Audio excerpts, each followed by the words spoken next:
Okay, so Miller USAF told us to tell him what our Afghanistan rifle or Afghanistan AK-47 would be, or AK type rifle. So basically, what rifle you would take to Afghanistan if you were such a basically a troop that couldn't be resupplied, such as many of our troops did. Like you didn't have an outpost or something to go to all the time, so you'd be equipped with an AK that you could take ammo off your enemy or other situations. So we told us just what AK you'd use. So I've had in my arsenal, I've had 3 AKs. I've had this. This is a GP Wasser 1063. It's not a Wasser 10, it's a GP Wasser 1063. Then I have had a Yugoslavian M70 AB2 underfolder, and that was in 7.62 by 39. And then I've also had a Sega, Arsenal in 223. So it wasn't in 7.62, and it wasn't in 5.45, it was in 223 or 5.56. So, the reason I picked this one is because the 223, I had sold that, and it's an Arsenal. I just couldn't, I didn't like spending money on the mags for it.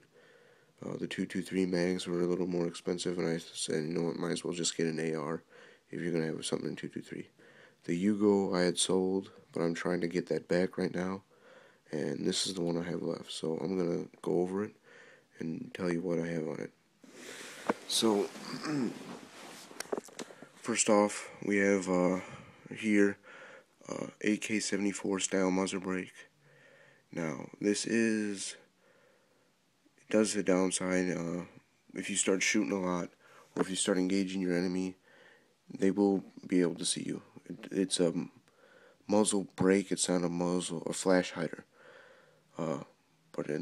That's the downside, but the upside is you can put up to maybe 10 rounds or so on the same target without muzzle rise, and I think that is a great advantage in combat and in shooting. The number 2, I have polymer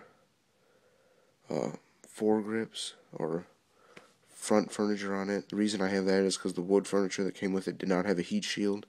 So after about 2 magazines through this rifle, in a rapid fire situation, it started to get very hot that I couldn't, with no gloves, I could not touch it.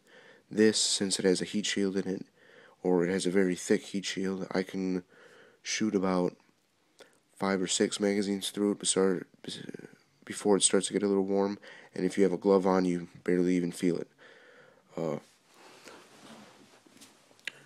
The third thing is I would use 30 round steel mags. One, because they are very reliable. They're very cheap, and they also can be used as a weapon. If you needed to, you could take this and crack someone over the head with it. So, and this has been safety checked. So, for you Sallies out there, see, there's nothing in it.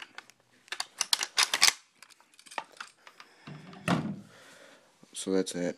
Pistol grip, I just kept it the same, just because they're fine. I don't really need anything.